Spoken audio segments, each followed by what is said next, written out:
कहानी है 15वीं सदी के भारत की। उस समय की जब हिंदुस्तान कई छोटे बड़े राज्यों में विभाजित था। ये वह दौर था जब युद्ध केवल तलवारों और सेनाओं से ही नहीं बल्कि प्रतीकों और सांकेतिकताओं से भी लड़े जाते थे। कहानी का केंद्र है विजयनगर साम्राज्य। विजयनगर उस समय एक समृद्ध और शक्तिशाली साम्राज्य था। वहां के राजा कृष्णदेवराय बड़े प्रजावत्सल और कुशल शासक थे।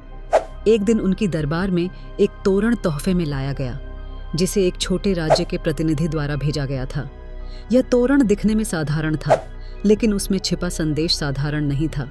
दरअसल तोरण के ऊपरी हिस्से पर विशेष प्रकार के डिजाइन उकेरे गए थे, जो विजयनगर राजवंश के प्रतीकों से गुप्त तरीके से मेल खाते थे।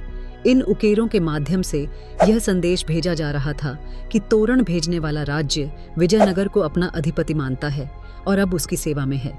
लेकिन ये कहानी यहाँ समाप्त नहीं होती। जैसे ही तोरण को दरबार में सजाया गया, विजयनगर के दरबारियों ने गौर किया कि इसे बनाने की तकनीक उनके पारंपरिक डिजाइनों से बेहतर है।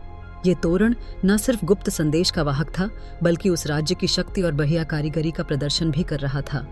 यह बात विजयनगर की सेना तक पहुंची और राजा कृष्णदेवराय को इसका गहरा प्रभाव पड़ा। वे इस तोरण को केवल एक प्रतीक नहीं, बल्कि चुनौती मानने लगे। राजा ने तुरंत अपना मंत्रियों और शिल्पकारों को बुलाया। उनकी योजना थी कि वे विजयनगर का एक और शानदार तोरण बनाएंगे और इसे पूरे साम्राज्य में प्रदर्शन के लिए भेजा जाएगा। महीनों की मेहनत के बाद एक विशाल और उत्कृष्ट तोरण तैयार किया गया। इसे देखने के लिए हजारों लोग इकट्ठा हुए और यह विजयनगर के कला और शक्ति का नया प्रतीक बन गया।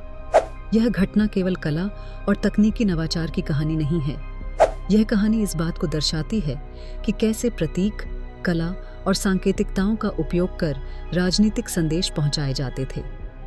तो अगली बार जब आप किसी ऐतिहासिक इमारत या प्रतीक को देखें, सोचिएगा कि उसकी कहानी उसके पत्थरों से भी अधिक गहरी हो सकती है। कि था साके थे।